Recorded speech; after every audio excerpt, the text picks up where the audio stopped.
Em 2020, a Magazine Luiza teve uma valorização de mais de 90% na Bolsa de Valores de São Paulo, a Bovespa. Em 2021, a mesma companhia teve uma queda impressionante de quase 80%. Além disso, a crise econômica atingiu em cheio o desempenho financeiro da varejista. E esses acontecimentos levantaram a dúvida: a Magalu vai falir? A resposta para essa pergunta você vai saber agora! Vá o mais rápido possível numa nossa loja, por favor. E eu tenho certeza que você vai ficar. Nós acreditamos em você. Essa mulher do vídeo que você acabou de ver é Luísa Helena Trajano, presidente do Conselho de Administração da Magazine Luiza, a dona da Magalu, uma das maiores redes varejistas do Brasil. Mas ela precisou gravar um vídeo pedindo para que os clientes fossem à loja realizarem compras. Quem vê esse vídeo pode até pensar que a loja em questão não é a Magazine Luiza, a mesma empresa que experimentou, no final da década passada, um crescimento assombroso, chegando a ser uma empresa modelo para as outras empresas nacionais, principalmente do varejo. Muitos chegaram a falar que a Magalu seria a Amazon brasileira, mas esses erraram feio. Agora, não foram só eles que erraram sobre o futuro da Magazine Luiza. Aliás, foram muitos os que se enganaram. Antes de chegar na baixa em que está, a Magalu já foi a queridinha do mercado de ações. A companhia registrou entre 2015 e 2020 um desempenho espetacular na Bovespa, já que obteve um crescimento superior a incríveis 90.000%. E você não ouviu errado. Se em 2015 as ações da companhia valiam meros 3 centavos, em 2020 elas chegaram a mais de R$ 28.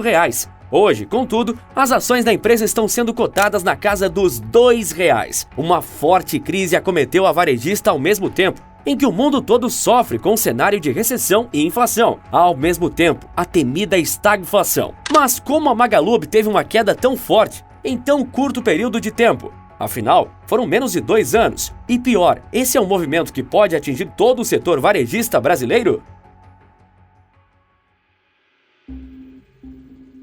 Os últimos 2 anos foram cheios de prejuízos econômicos mundo afora, e em todas as esferas. E o varejo não foi exceção. Mas todo esse desequilíbrio econômico começou em março de 2020, quando o mundo viveu o início do pesadelo sanitário, social e econômico causada por um vírus devastador. Naquela época, os debates foram acirrados sobre como o mundo combateria a doença e ainda manteria a economia operando.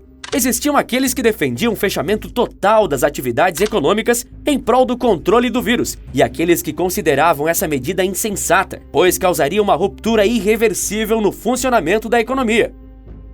Luísa Trajano, presidente do Conselho de Administração da Magazine Luiza, fez questão de se posicionar à época sobre o tema, por mais delicado que ele fosse, ainda mais para sua empresa, que é totalmente dependente da venda de produtos produzidos fora do Brasil, na sua maioria, e sendo um negócio que depende de taxas de juros baixas, para estimular o cliente a comprar, mas sem inflação para a companhia poder lucrar. Para a empresária, era importante que ocorresse um fechamento imediato das lojas, para que a Magazine desse um exemplo quanto ao que ficou conhecido como "fique em casa, a economia a gente vê depois". Isso realmente aconteceu. Tanto que a varejista chegou a anunciar que seria a primeira a fechar as lojas e a última a reabrir. Na época, Luísa Trajano, que contava com uma fortuna de 24 bilhões de reais, defendeu que o comércio não poderia reabrir, pois as pessoas estavam com muito medo e não sairiam de casa para comprar.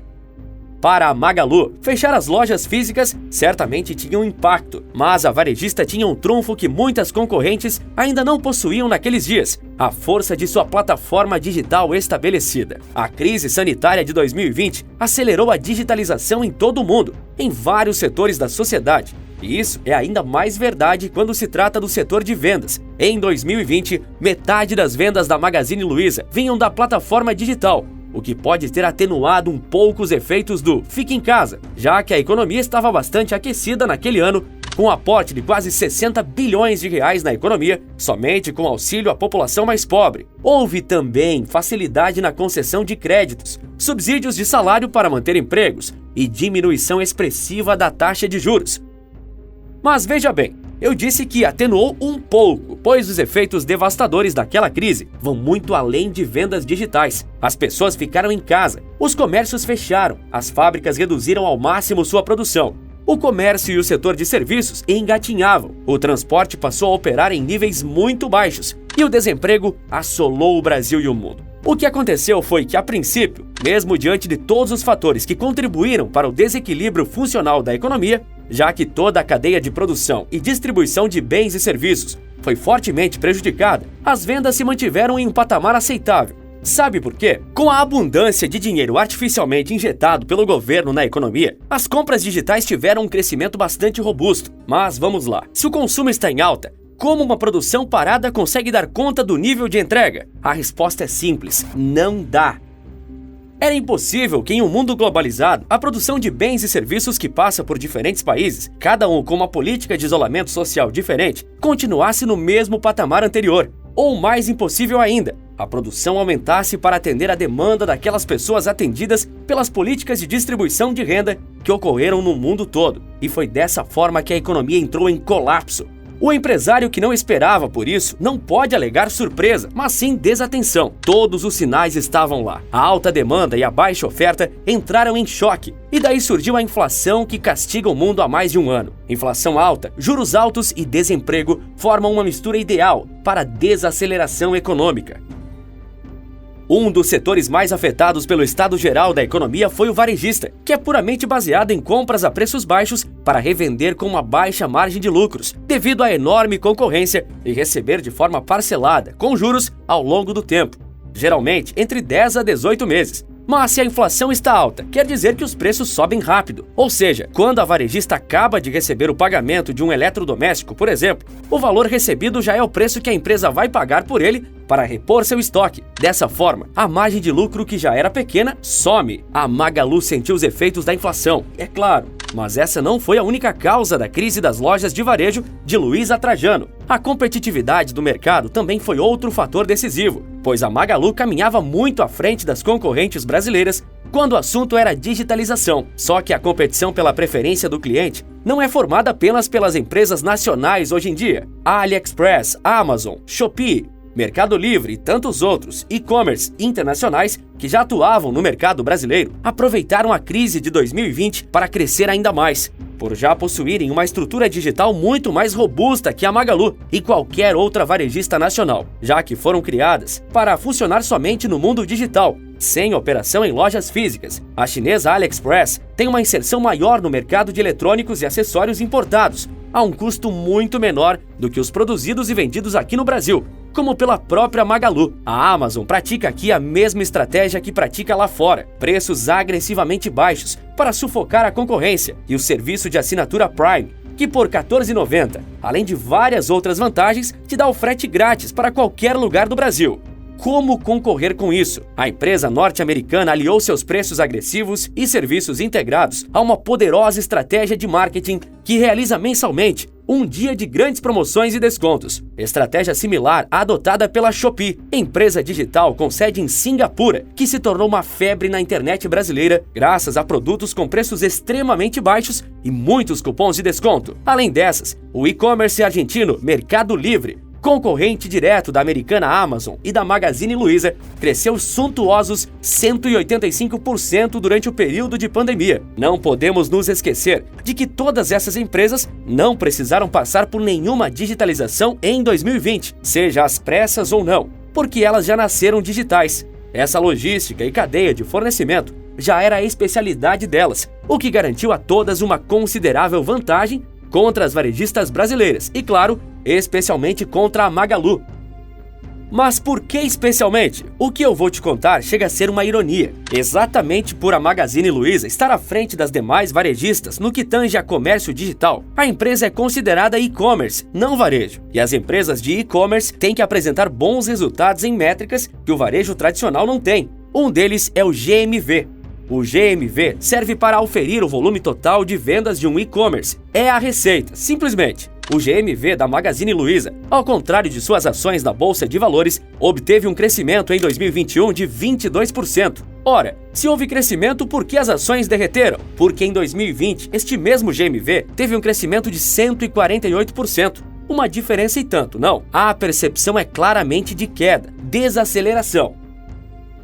A soma desses fatores, inflação, concorrência e baixo crescimento, empurraram as ações da Magalu quase para o fundo do poço. A companhia, que em 2020 estava na crista da onda do mercado de capitais, se tornou o patinho feio. Mas será que a Magalu está destinada a ter crescimentos cada vez menores até finalmente falir? E se isso acontecer, quem pode garantir que as outras varejistas não vão seguir o mesmo caminho? As empresas de varejo, pelo menos umas 40, quebraram. E as próximas quebrarão. Tá certo? Magazine Luiza um dia vai quebrar. Eu não sei quando, mas ela vai quebrar. Esse do vídeo é Luiz Barsi, o maior investidor individual brasileiro, além de um renomado economista. Ele é conhecido por aplicar técnicas que exigem paciência e perseverança no mercado de ações. E com elas, já chegou a ganhar R$1 milhão por dia apenas com os dividendos das empresas de que era investidor. E foi com essa longa experiência que ele atingiu renome para fazer análises econômicas, como a que você acabou de ver. Para Barsi, a Magalu vai falir. Isso vai ser no curto prazo? Daqui 2 ou 3 anos? Provavelmente não. Mas a crise atual só dificulta o restabelecimento da percepção positiva da empresa, inclusive por seus clientes. Além disso, dificulta a obtenção de números de crescimento maiores aos que ela teve em seu melhor momento. A inflação corrói, dia após dia, o poder de compra do consumidor mundo afora e especialmente no Brasil. Com os nossos números de inflação, historicamente, o varejo no Brasil acaba por ser uma atividade que precisa de novas e volumosas injeções de recursos sistematicamente.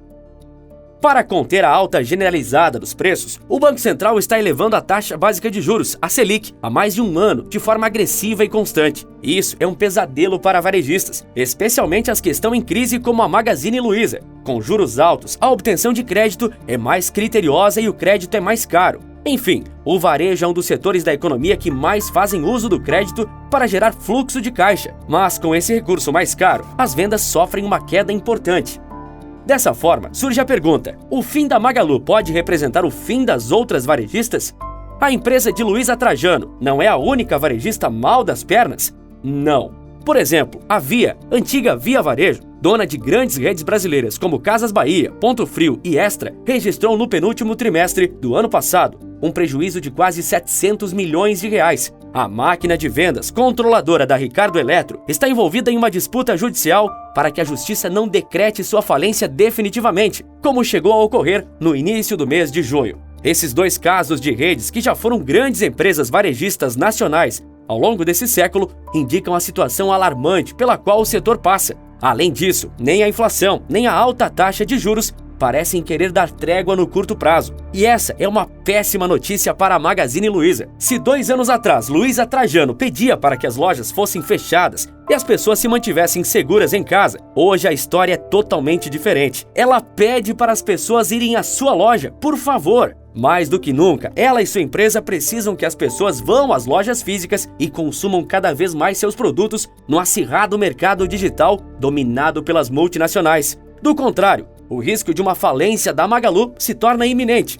E com a possível falência de uma das maiores varejistas do Brasil, todas as outras empresas do setor devem entrar em alerta máximo, cientes de que, como todas as anteriores que já tivemos no Brasil, elas poderão ser as próximas a sumir do mapa. Falando em varejo, você sabia que a Shein está destruindo o varejo de moda brasileiro? Não sabia? Então clique no vídeo que está aparecendo agora na sua tela e eu te explico o porquê. Por esse vídeo é isso, um forte abraço e bons negócios!